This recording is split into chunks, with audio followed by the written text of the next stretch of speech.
मीरा रोडवर आज मराठी माणसाचा आवाज घुमल्याचं पाहायला मिळालं। अमराठी व्यापाऱ्यांच्या मोर्चाला मराठी मोर्चानं उत्तर दिलंय। आज सकाळपासून मीरा रोडमध्ये काय काय घडामोडी घडल्यात, मराठी भाषेसाठी पक्षाचे झेंडे बाजूला ठेवून मराठी माणूस कसा रस्त्यावर उतरला या संदर्भातला स्पेशल रिपोर्ट आपण पाहणार आहोत आणि यासह राज्यातील इतर घडामोडींचा सविस्तर आढावा स्टोरी ऑफ द डे या खास बातमीपत्रात आपण पाहणार आहोत। सुरुवातीलाच बातमी अर्थात मीरा रोड मधल्या मराठी माणसानं काढलेल्या मराठी मोर्चाची। मीरा रोड इथं मराठीच्या अस्मितेसाठी एल्गार पुकारण्यात आला।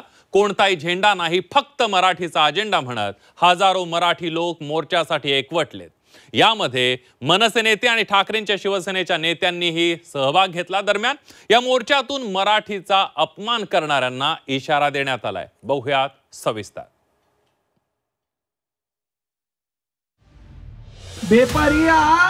बेपार करा, महाराष्ट्रामध्ये मराठीचा अपमान करण्याचा प्रयत्न केला तर कानाखालीच बसेल। आमचा टक्का किती आहे महत्त्वाचं नाही, आम्ही किती लोकांच्या अंगावर जाऊ हे महत्त्वाचं आहे। त्या मराठी माणसाने तुला महापौर म्हणून तुम्हाला त्याचं नेतृत्व करायची संधी दिली, तुमच्या राजकीय दरवाजे खुलले, तीच मराठी माणसं तुम्हाला उद्ध्वस्त केल्याशिवाय राहणार नाही। अशा प्रकारचा मी नरेंद्र मेहतांना इशारा देऊ इच्छितो। मराठी ज्यांना नाही आहे ते शिका, असं नाही की आम्ही बोलणार नाही, हे दादागिरी नाही की आम्ही तर बोलणारच नाही, हे सगळी दादागिरी इथे नाही चालणार। माझ्या ओठांवरती मराठी आणि माझ्या मनात महाराष्ट्रासाठी प्रेम आहे आणि अजरामर राहणार। मीरा रोडवर मराठी माणसाचा आवाज घुमलाय। मराठी माणसांची एकजूट केवळ महाराष्ट्राने नव्हे तर संपूर्ण देशाने बघितली। मुंबईत मराठीचा अपमान करणाऱ्यांविरोधात मीरा भाईंदरमध्ये मराठी माणसांनी एल्गार पुकारला होता। मात्र हा मोर्चा हाणून पाडण्याचा डाव आखल्याचा आरोपही आंदोलकांकडून करण्यात आलाय। सुरुवातीला मोर्चाला परवानगी नाकारत अनेक नेत्यांसह आंदोलकांना देखील ताब्यात घेण्यात आलं होतं। मात्र मराठी आंदोलकांना ताब्यात घेतल्यानंतर मराठी माणूस आक्रमक झाला आणि हजारोच्या संख्येनं रस्त्यावर उतरला। यानंतर पोलिसांना मराठी माणसांसमोर झुकावं लागलं आणि ताब्यात घेतलेल्या नेत्यांना आणि आंदोलकांना सोडावं लागलं। दरम्यान यानंतर मनसे नेत्यांनी मराठीचा अपमान करणाऱ्यांना थेट इशारा दिलाय। बेपार करा, आमचे बाप बनायचा प्रयत्न करू नका। महाराष्ट्रामध्ये मराठीचा अपमान करण्याचा प्रयत्न केला तर कानाखालीच बसेल।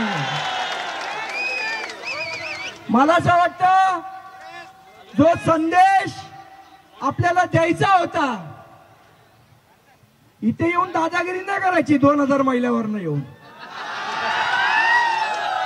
हा महाराष्ट्र आहे, इथे काय होणार आणि काय नाही होणार हे आम्ही ठरवणार, आमचा मराठी माणूस ठरवणार। मला असं वाटतं की ह्याने मराठी माणसाला कमजोर समजलं। इथल्या आमदाराचं जे मत आहे की इथे 12-15% मराठी आहेत, हे क्या करेगा। सो त्यांची पोलिसांच्याही मनात तशीच मनस्थिती आली असेल की हे काय करणार आहेत। सो आम्ही काय करू शकतो हे इथल्या मराठी माणसांनी दाखवून दिलं। इथल्या सगळ्या संघटना असतील, मराठी एकीकरण समिती असेल, इतर पक्ष असतील, इतर विविध संस्था असतील, आम्ही सगळ्यांनी मिळून काढलेला हा मोर्चा आहे आणि हा त्या सगळ्यांचा विजय, त्या सर्व मराठी माणसांचा विजय ज्या मोर्चात आले। एक सांगतो, आमचा टक्का किती आहे महत्त्वाचं नाही, आम्ही किती लोकांच्या अंगावर जाऊ हे महत्त्वाचं आहे। मीरा भाईंदर मधील मोर्चातून भाजपच्या नरेंद्र मेहता यांच्यावरही मनसे आणि ठाकरेंच्या शिवसेनेच्या नेत्यांनी शरसंधान साधलंय। आजच्या मोर्चावर भाजप आमदार नरेंद्र मेहतांनी टीका केली होती। दरम्यान यावर मेहतांना मराठी माणूस जागा दाखवणार असं म्हणत संदीप देशपांडे आणि घोसाळकर यांनी त्यांना इशारा दिला। नरेश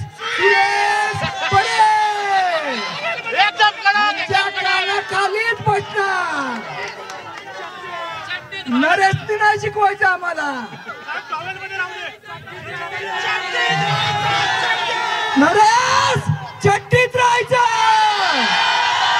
आम्ही जेव्हा तुम्हाला महापौर बसवलं होतं, पण आता लक्षात ठेवा, ज्या मराठी माणसाने तुला महापौर म्हणून तुम्हाला त्याचं नेतृत्व करायची संधी दिली, तुमच्या राजकीय दरवाजे खुलले, तीच मराठी माणसं तुम्हाला उद्ध्वस्त केल्याशिवाय राहणार नाही। अशा प्रकारचा मी नरेंद्र मेहतांना इशारा देऊ इच्छितो।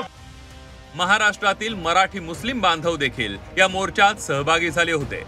मराठीचा अपमान करणाऱ्यांचा मुस्लिम महिलांनी चांगला समाचार घेतला। महाराष्ट्रात राहायचं असेल तर मराठीच बोलावी लागणार असा इशारा मुस्लिम महिलांनी दिला। गुजरातच्या लोकांना गुजराती कंपल्सरी आहे का नाही, तर मग मराठी माणसाला का सतवतात तुम्ही?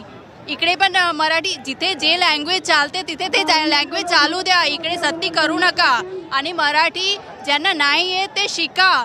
असं नाही की आम्ही बोलणार नाही, हे दादागिरी नाही की आम्ही तर बोलणारच नाही. हे सगळी दादागिरी इथे नाही चालणार. माझ्या ओठांवरती मराठी आणि माझ्या मनात महाराष्ट्रासाठी प्रेम आहे आणि अजरामर राहणार. मी फक्त माझे विचार म्हणते, मला ते पण करता येत नाहीये. फ्रीडम ऑफ स्पीच महाराष्ट्रात कुठे गेलं? असं वाटतंय तुम्हाला सरकार दडपशाही करते असं वाटतं का? याच्यात वाटत असं काही नाही. मला 100% खात्री आहे ही दडपशाही सरकार तर्फेच आहे. मीरा रोडमध्ये मराठीसाठीच्या मोर्चात जुनी शिवसेना एकवटली. या आंदोलनामुळे बाळासाहेब ठाकरेंनी केलेल्या आंदोलनाची आठवण झाली. मराठीसाठीचं हे आंदोलन बाळासाहेब ठाकरेंच्या स्टाईलनं पार पडलं. 1969 साली बाळासाहेब ठाकरेंच्या दसरा मेळाव्याला परवानगी नाकारण्यात आली होती. त्यावेळी बाळासाहेबांनी कारच्या बोनेटवर उभं राहून शिवसैनिकांना संबोधित केलं होतं. त्याचप्रमाणे मनसेचे संदीप देशपांडे, नितीन सरदेसाई, अविनाश जाधव तसंच शिवसेना उद्धव बाळासाहेब ठाकरे पक्षाचे राजन विचारे आणि विनोद घोसाळकर यांनी ट्रकच्या मागच्या भागात उभं राहून जोरदार भाषणं केली. मीरा भाईंदरमध्ये काही दिवसांपूर्वी अमराठी व्यापाऱ्यांनी मोर्चा काढला होता. दरम्यान यावेळी काही जणांनी मराठीला विरोध केला होता. व्यापाऱ्यांच्या मोर्चाला विरोध म्हणून आजचा मोर्चा काढण्यात आला होता. दरम्यान या मोर्चातून मराठी माणसाची ताकद दिसली. तसंच मराठीचा अपमान करणाऱ्यांना या मोर्चामधून जोरदार इशारा देण्यात आलाय. ब्युरो रिपोर्ट, झी 24 तास.